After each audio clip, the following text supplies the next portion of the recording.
Hello दोस्तों, कैसे हैं आप सब। उम्मीद करते हैं कि ठीक होंगे। तो दोस्तों, एक बार फिर से स्वागत है आप सभी का अपना यूट्यूब चैनल अनुराग सुपर क्लासेस में। दोस्तों, आज लेकर के आए हैं क्लास 12th का बहुत ही प्यारा सा टॉपिक एनसीईआरटी में, जिसको अध्यारोपण का सिद्धांत कहते हैं। फर्स्ट चैप्टर का है ये अध्यारोपण का सिद्धांत, या तो फिर बहुल आवेशों के बीच बल, यानी दोनों सेम ही है। बहुल आवेशों के बीच बल प्रश्न में पूछा जाए या अध्यारोपण का सिद्धांत पूछा जाए। तो चलिए एक बार इसको देखते हैं कि क्या है बहुल आवेशों के बीच बल। बहुल का मतलब तो आप लोग समझ रहे होंगे, बहुल आवेशों के बीच बल या अध्यारोपण का सिद्धांत। तो चलिए इसको हम लोग देख लेते हैं, ठीक है।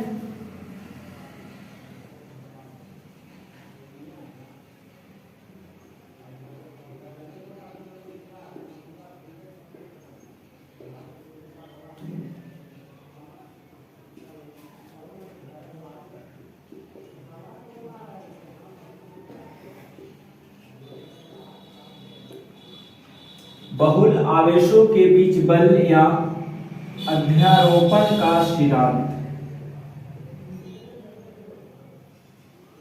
ठीक है।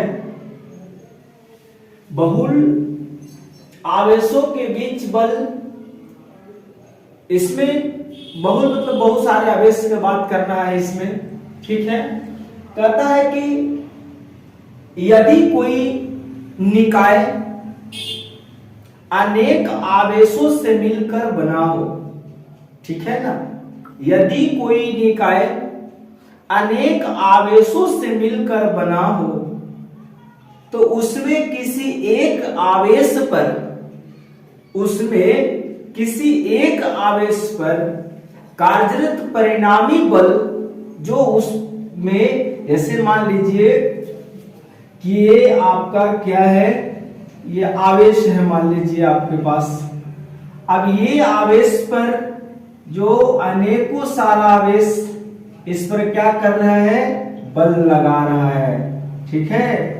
ये सब ढेर सारा जो आवेश है इस पर क्या लगा रहा है, फोर्स लगा रहा है। मान लीजिए कि यहाँ पर Q1 है और ये Q2, ये Q3 और ये Q4, ये हो जाएगा Q5 और ये हो जाएगा Q6, ठीक है, और ये हो जाएगा Q7, ठीक है। यहां से देखिए, यदि कोई ऐसा निकाय हो, है ना, ऐसा निकाय, यदि कोई निकाय अनेक आवेशों से मिलकर बना है, यहां देख रहे हैं ना, एक ऐसा निकाय बना हुआ है जो अनेक आवेश से मिलकर क्या है, बना हुआ है। अनेक आवेश है इसमें, अनेकों आवेशों से मिलकर क्या है, बना हुआ है।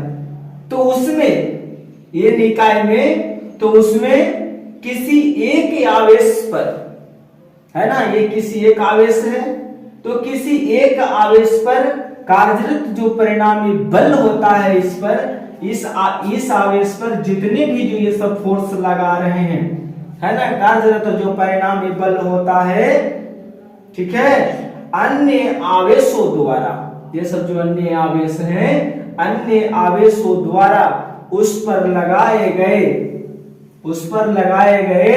अलग अलग बलों के सदिश योग के बराबर होता है। चलिए इसको हम लोग लिखकर समझ लेते हैं अच्छे तरीका से। कहता है कि यदि कोई निकाय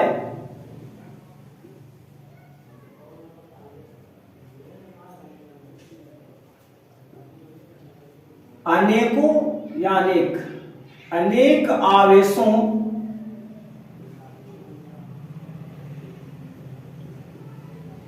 से मिलकर बना है, तो उसमें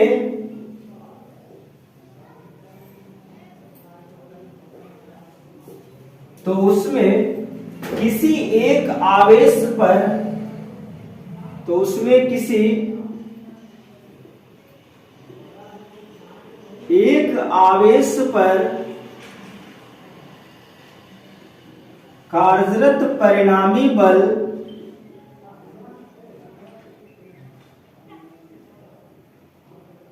है ना, यदि कोई निकाय अनेक आवेशों से मिलकर बना है तो उसमें किसी एक आवेश पर कार्यरत जो परिणामी बल होता है अन्य आवेशों द्वारा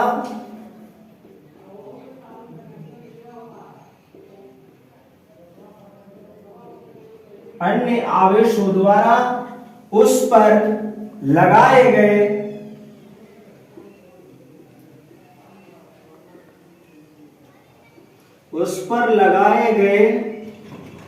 अलग अलग बलों के सदिश योग के बराबर होता है। उस पर लगाए गए अलग अलग बलों के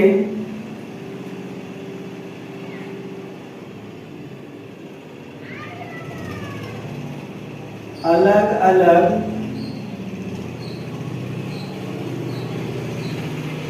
बलों के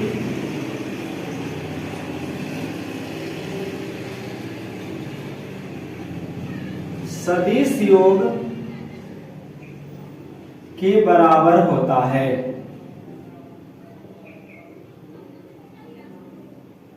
ठीक है, देखिए क्या कहता है बहुल आवेश के बीच बल या अध्यारोपण के सिद्धांत में कहता है कि यदि कोई निकाय, एक हम निकाय बना दिए, अनेक आवेशों से मिलकर बना है, ये भी सही है कि अनेक आवेश से मिलकर बना है ना, तो उसमें किसी एक आवेश पर, यह भी सही है कि उसमें किसी एक आवेश पर कार्यरत परिणामी बल, ये सब जितने आवेश हैं, है ना, ये सब जितने आवेश हैं इस आवेश पर क्या करेगा, फोर्स लगाएगा, यानी बल लगाएगा।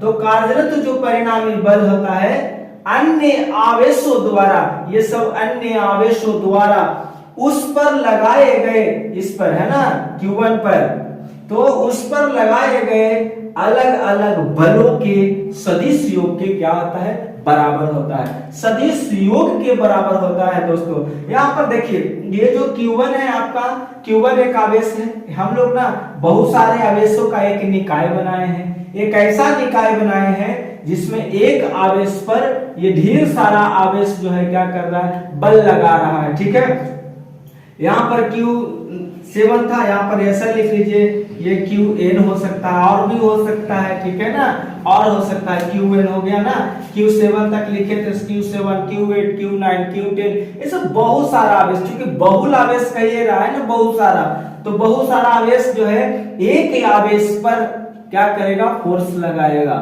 ठीक है ना, कभी ऐसा देखे होंगे आप लोग कि जब एक ना कोई भी ऐसा ले लीजिए, जैसे पशुओं में ले लीजिए ना, कुत्ता उता डॉग होता है ना, एक डॉग पर ना देखा होगा कि ढेर सारा डॉग क्या होता है, प्रभावी हो जाता है, हावी हो जाता है। ठीक है ना, सेम वही कंडीशन है। या तो फिर एक कोई इंसान देख करके ना, एक इंसान देख करके लोगों क्या करता है, बहुत सारा लोग भी उस पर प्रहार करना शुरू कर देता है। किसी ऐसा घटना में है ना, एक आदमी है और बहुत सारा लोग उस पर क्या कर रहा है, प्रहार कर रहा है। तो सेम वही कंडीशन है यहाँ पे दोस्तों, सेम वही कंडीशन है कि जो Q1 आपका है एक आवेश है, इस पर ढेर सारा आवेश क्या कर रहा है, फोर्स लगा रहा है, यानी बल लगा रहा है। ठीक है, अब यहां से समझ लीजिए, ये जो Q1 है और Q2 का ये दोनों का जो दूरी है, मान लीजिए कि R1 है। क्या दूरी है, R1 दूरी है, और ये एक दूसरे से R2 दूरी पर स्थित है,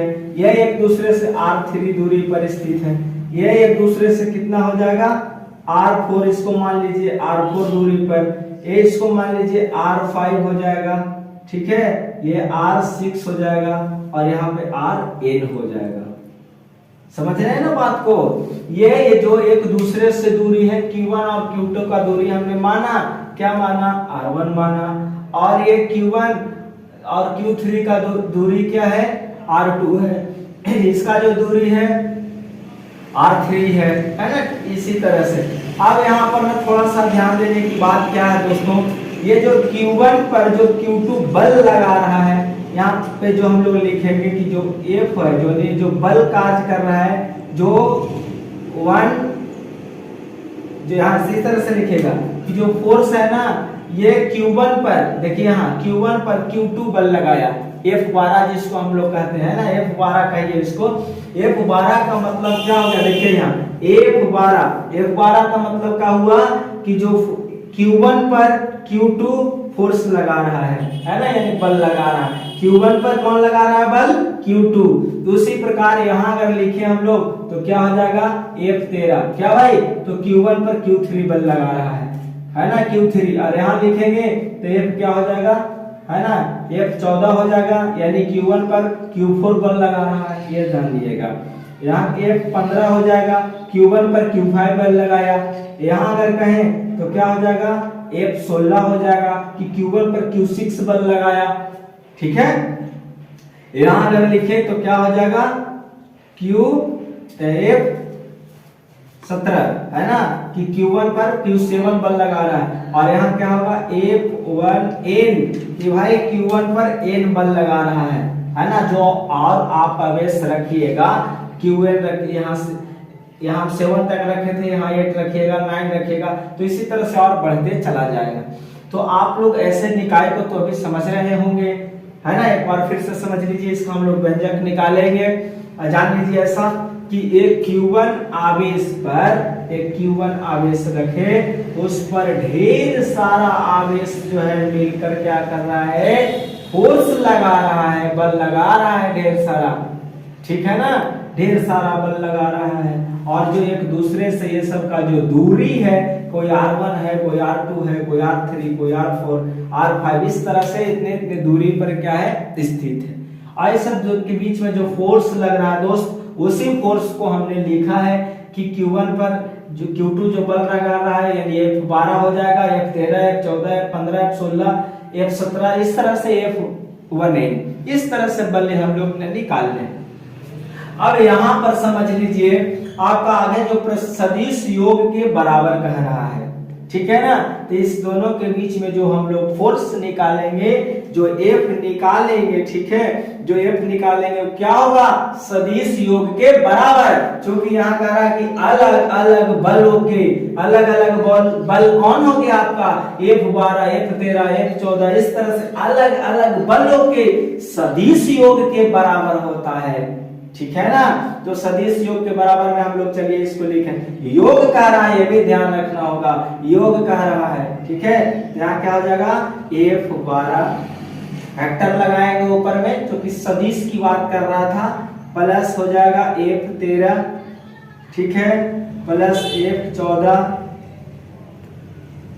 प्लस F15, ठीक है ना, plus F16, plus F17, plus F1N, है ना, इस तरह से। और इसको आप लोग बना लीजिएगा समीकरण नंबर फर्स्ट। इसको क्या कर लेना है, समीकरण नंबर फर्स्ट बना लेना है, इसका हम लोग व्यंजक प्राप्त करते हैं, ठीक है। तो ये आप लोग चित्र समझ गए। किसी तरह से कोई अगर परेशानी हो दोस्त तो कमेंट के जरिए आप पूछ सकते हैं, कमेंट में बता सकते हैं, यहाँ सर आप में ये त्रुटि था, यहाँ पर ये पढ़ाए, ऐसा कहीं भी कोई समस्या समझ में आए आप लोग कमेंट जरूर कीजिए, ठीक है। तो ये हम लोग ने क्या किया, हमने क्या किया इसको कि जैसे जैसे आपका ये अध्यारोपण का सिद्धांत कह रहा था, उसी कंडीशन से हमने चित्र को बना लिया, है ना। कह रहा था कि यदि कोई निकाय अनेक आवेशों से मिलकर बना है, मैंने एक निकाय बना दिया जो अनेक आवेशों से मिलकर बना है, तो उसमें किसी एक आवेश पर कार्यरत जो परिणामी बल होता है, देख रहे हैं ना बल, अन्य आवेशों द्वारा उस पर लगाए गए अलग अलग बलों के सदिश योग के क्या होता है, बराबर होता है। इसके कथनी अनुसार ये चित्र बना लिए हैं। उसके बाद यहाँ जो फोर्स हम लोग को निकालना है वो सदिश योग के बराबर होता है। लगाए गए जो बल होता है अन्य आवेशों द्वारा, वो क्या होता है, सदिश योग के बराबर होता है, ठीक है ना। तो यहाँ पर F12, F13 इस तरह से हम लोग निकाल लिए। अब हम लोग क्या करते हैं दोस्त कि ये है ना, जो अलग अलग हम इस सभी का वैल्यू निकालेंगे, ठीक है। एक एक कर हम F12, F13, F14, F15, F16 इस तरह से वैल्यू हम अलग अलग निकाल सकते हैं। तो यहाँ पर अगर हम बात करें सबसे पहले F12 का, तो F12 समझिए कहाँ है, F12 ये है दोस्त। इतना ही सिर्फ आप लोग ध्यान में रखिएगा, बाकी सबको समझिए कि ये सब नहीं है। सपोज डेटा आप ऐसा मान लीजिएगा ना, इसको अगर हम इसको क्या करें ढक दे इसको, तो आपको ये सब कुछ दिखेगा नहीं दिखेगा, सिर्फ क्या दिखेगा Q1 और Q2। चित्र में जब आप लोग ऐसा चित्र बनाइएगा तो ये नहीं लगाना है ना, जो हम अभी लगा रहे हैं उसको नहीं एडजस्ट करना होगा, इसको नहीं लगाइएगा, सिर्फ चित्र आपका इस तरह से रहेगा। हम सिर्फ समझाने के लिए इसे इसको राउंड किए थे, ठीक है। देखिए यहाँ पर ना मान लीजिए कि हम F12 निकाल रहे हैं, तो सिर्फ F12 को ही, इसको ही देखिएगा यार, ठीक है ना। अब याद कीजिए कूलाम का नियम, कूलाम का नियम यहाँ पर लगाएंगे हम लोग, क्योंकि कूलाम के नियम में क्या कहता था, कूलाम के नियम से हम लोग दो आवेशित कणों के बीच में जो बल लगता है, दो आवेशित कण, एक तो यहाँ पर Q1 है एक Q2 है, दो आवेशों के लिए हम लोग किसके नियम को लगाते हैं, कूलाम के नियम को, ठीक है ना। तो कूलाम के नियम हम लोग इससे पीछे वाले वीडियो में आप लोग देखिएगा, जो बच्चा नहीं देखा है वो जाकर के एक बार मैं इसका लिंक दे दूंगा, उसको आप लोग देख लीजिएगा, है ना। इसका लिंक या तो आप जाकर के उसको देखिए ना भाई, वीडियो है मेरा चढ़ाया हुआ कूलाम के नियम, आप उसको देख लीजिएगा, डिस्क्रिप्शन में उसका लिंक दे देंगे, ठीक है। देखिए यहाँ दो आवेशित कणों के बीच में जो फोर्स लगता है वो कौन सा बल लगता है, निकालने के लिए हम लोग कूलाम के नियम का प्रयोग करते हैं। तो कूलाम के नियम में हम लोग, कूलाम के नियम में जो व्यंजक प्राप्त हुआ था, जो F बराबर आया था 1/4 पाई एप्सिलॉन 0 गुना Q1 Q2 बटा R स्क्वायर। ये कूलाम के नियम में जब हम लोग व्यंजक प्राप्त किए थे कूलाम के, तो फोर्स जो लगता है यानी दो आवेशित कणों के बीच में जो बल लगता है 1/4 पाई एप्सिलॉन 0 गुना Q1 Q2 बटा R स्क्वायर के बराबर होता है। तो आप ना यही सेम हम लोग क्या करेंगे, इसी पर हम लोग इशारा का निकाल लेंगे, चाहे F12 हो, F13 हो, F14 हो, F15 हो, ये सब सारा का हम लोग ने निकाल लेंगे। तो यहाँ पर मान लीजिए कि हमने F12 का निकाल रहे हैं, तो F12 में क्या हो जाएगा, चलिए बताइए, 1/4 पाई एप्सिलॉन 0 हो जाएगा गुना, है ना। अब यहाँ Q1 है एक आवेश और एक आवेश क्या है Q2 है, यहाँ हो जाएगा Q1 Q2 बटा में क्या होगा, हमने जो दूरी लिया है क्या R, यहाँ पे ना दोस्त दूरी है, तो मेरा दूरी क्या है R1, तो यहाँ हो जाएगा बटा में R1 का स्क्वायर होगा, R1 का वर्ग कर देंगे। अब यहाँ पर इसको हम लोग बना लेते हैं समीकरण नंबर सेकंड, है ना, सेकंड इसको कर लेंगे। अब आप देख लीजिए, अब हमको ना निकालना है F13 का जब निकालेंगे तो क्या होगा, आप ना F12 को आप भूल जाइए, F12 को क्या करना है, भूल जाना है ना। अब इसको भूल जाइए, अब यहाँ पे देखिए, अब मान लीजिए कि आपके सामने ये लिखा हो, ठीक है, तो ये हो जाएगा Q1 और यहाँ हो जाएगा Q3 है ना, ये तो Q3 है, तो फिर से वही दो आवेश, तो फिर से वही काम, ठीक है ना, कि कूलाम का नियम लगाना ही है व्यंजक उसका। तो यहाँ पर क्या हो जाएगा 1/4 पाई एप्सिलॉन 0 गुना क्या हो जाएगा Q1 और Q3। आपके पास कितने आवेश है, दो, कौन कौन, Q1 और Q3। यहाँ लिखेंगे Q1 Q3 बटा क्या, आपके पास दूरी क्या है भाई इसमें, तो R2 है, तो R2 का क्या हो जाएगा वर्ग कर देंगे, है ना, R2 का वर्ग करेंगे। ये बना लीजिए समीकरण नंबर 3, ठीक है ना। चलिए अब इसको क्या कर लेना है, आप लोग ऐसे कॉपी में नहीं बनाइएगा, है ना, नहीं तो ये क्या हो जाएगा, एक फूल जैसा बन जाएगा, ठीक है। अब यहां से हमने F13 निकाल लिया, अब F14 का निकालना है, इसका निकालना है, F14 का निकाले हैं तो इसमें लगाएंगे F14 का, क्या हो जाएगा 1/4 पाई एप्सिलॉन 0 गुना, यहाँ क्या है, कौन सा आवेश है Q1 और Q4, तो Q1 Q4 बटा इसका दूरी कितना है R3 का होल स्क्वायर, R3 का स्क्वायर करेंगे ना R3 हो जाएगा यहाँ पे। इसको बना लीजिए आप समीकरण नंबर 4, ठीक है ना दोस्त, ये हो गया समीकरण नंबर 4। मेरा फर्स्ट तो ऊपर में ही था, सेकंड थर्ड फोर्थ। अब इसी प्रकार से आप लोग F15 F16 F17 का निकाल लीजिएगा, क्या है ना, निकाल लेना। क्योंकि देखिए यहाँ पर हम लोग अगर चाहते तो इसमें F12 F13 F14 लिख करके ना डॉट डॉट डॉट डॉट लगा सकते थे, या तो फिर चलिए निकाल ही देते हैं, हम इसको भी निकाल देते हैं, है ना, निकाल देते हैं इसको। अब चित्र को हम मिटा सकते हैं नहीं, तो चलिए चित्र को नहीं मिटा देते, यहां पर लिखते हैं, देखिएगा आप लोग, निकालते हैं F15 का। F15 में क्या हो जाएगा भाई, तो 1/4πε0 गुना क्या हो जाएगा Q1 Q5 बटा R4 का स्क्वायर, ये समीकरण कर लीजिएगा इसको 5। अब निकालना है F16,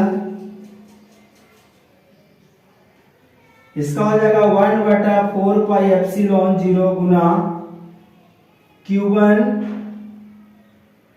Q6 बटा R5 का होल स्क्वायर, इसको कर लीजिए समीकरण नंबर 6।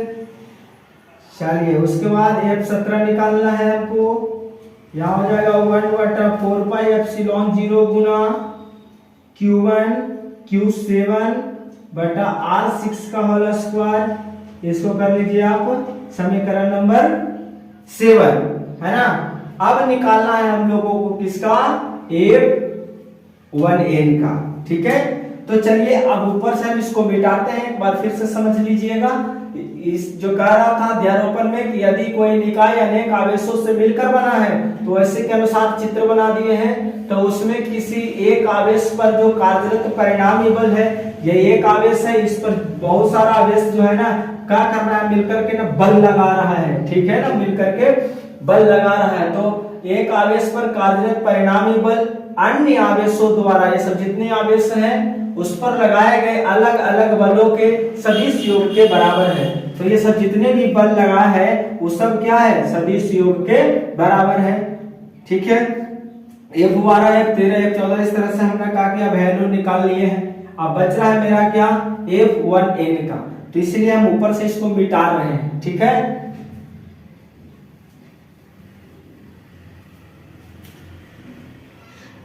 अब यहां से देख लीजिए ये क्या हो जाएगा,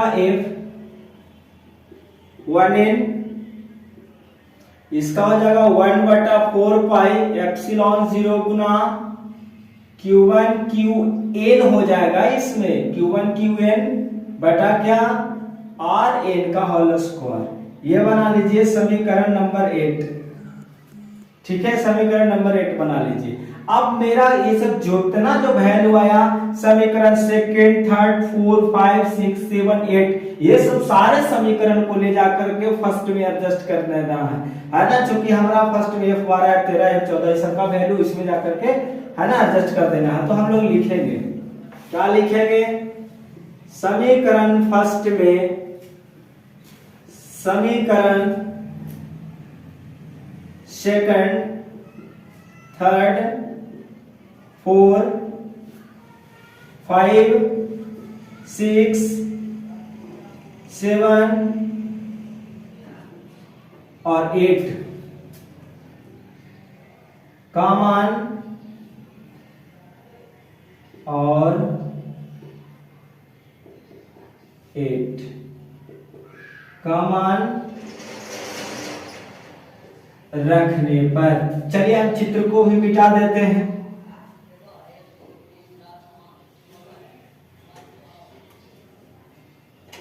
ठीक है, अब यहां पे क्या हो गया, समीकरण फर्स्ट में, समीकरण सेकेंड, थर्ड, 4, 5, 6, 7 और 8 का मान क्या करेंगे, रखेंगे, ठीक है।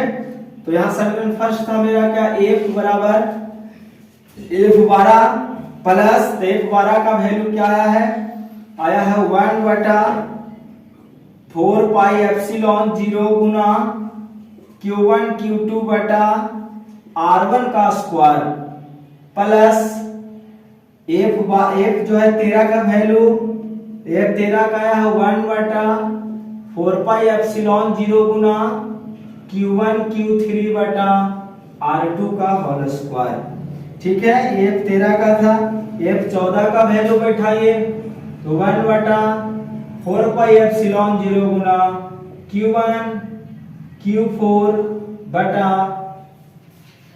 R3 का होल स्क्वायर, R3 का वर्ग हो जाएगा। दोस्त यहाँ पे ना थोड़ा सा लॉन्ग हो जाएगा, इसीलिए हम यहाँ पे क्या कर लेते हैं ना, डॉट डॉट लगा करके ना जो लास्ट वाला जो मेरा है उसी को लिख लेते हैं। तो लास्ट वाला में क्या था, समीकरण 8 जो है था 1/4πε0 गुना Q1 Qn बटा Rn का वर्ग। चलिए यहां तक तो समझ में आ रहा होगा, ठीक है।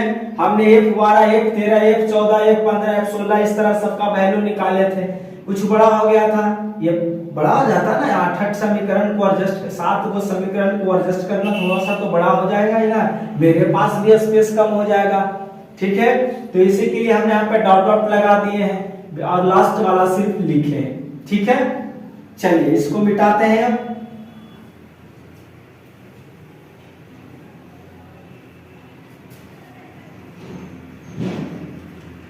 अब यहां पे ध्यान दीजिए, ये इसमें देख लीजिए, इसमें आपको जो कौन कौन सा अंक है जो कॉमन दिख रहा है, मिल रहा है, कुछ है ऐसा जो कॉमन मिल रहा है?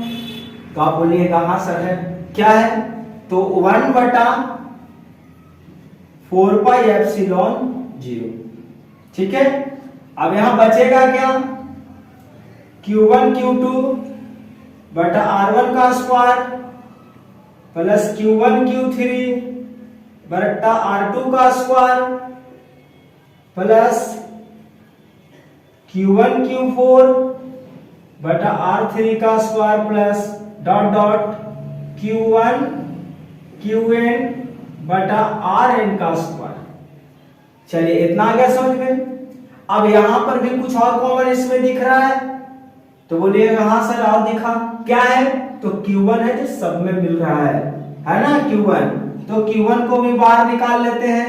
यहाँ क्या हो जाएगा, Q1 बटा 4πε0 और यहाँ हो जाएगा Q2 बटा R1 का स्क्वायर प्लस Q3 बटा R2 का स्क्वायर प्लस Q4 बटा R3 का square plus dot dot Qn बटा Rn का स्क्वायर, ठीक है ना दोस्त। यही जो है आपका अध्यारोपण के सिद्धांत का व्यंजक है, या बहुल आवेशों के बीच जो बल है, जो बल लगता है बहुल आवेशों के बीच, उसी का ये क्या है दोस्त, व्यंजक है, ठीक है ना। तो आशा करते हैं कि आप लोग ये टॉपिक समझ गए होंगे, अच्छा लगा होगा। अगर अच्छा लगा होगा दोस्त तो लाइक शेयर और सब्सक्राइब जरूर करें। मैं इसी तरह से डेली मिलूंगा नया नया टॉपिक के साथ में, ठीक है। अगर किसी तरह से कोई परेशानी है तो कमेंट जरूर कीजिएगा। कोई टॉपिक पे भी अगर वीडियो बनवाना है तो भी कमेंट कीजिए कि हाँ सर आप इस टॉपिक पे वीडियो बनाइए, ठीक है ना दोस्त। मेरा पर्पस है कि आप लोग एग्जाम दे रहे हैं तो हम ना इम्पोर्टेंट प्रश्न को ही सिर्फ सॉल्व करें, ठीक है। तो मैं इम्पोर्टेंट प्रश्न को डेली लाता रहूंगा, और एक चीज बता देता हूं कि मैं बहुत जल्दी मॉडल पेपर से भी इम्पोर्टेंट प्रश्न को हम बहुत जल्दी करवाने वाले हैं। यानी मॉडल पेपर का जितना भी प्रश्न है, फिजिक्स का हो या मैथ का हो, हम उसको बहुत जल्दी इस चैनल के माध्यम से देने वाले हैं आप लोग को, ठीक है। तो चलिए फिर मिलते हैं अगले वीडियो में। कैसा लगाता है मेरा वीडियो कमेंट करके जरूर बताइएगा, ठीक है। मिलते हैं फिर अगले वीडियो में, तब तक के लिए दोस्तों जय हिंद।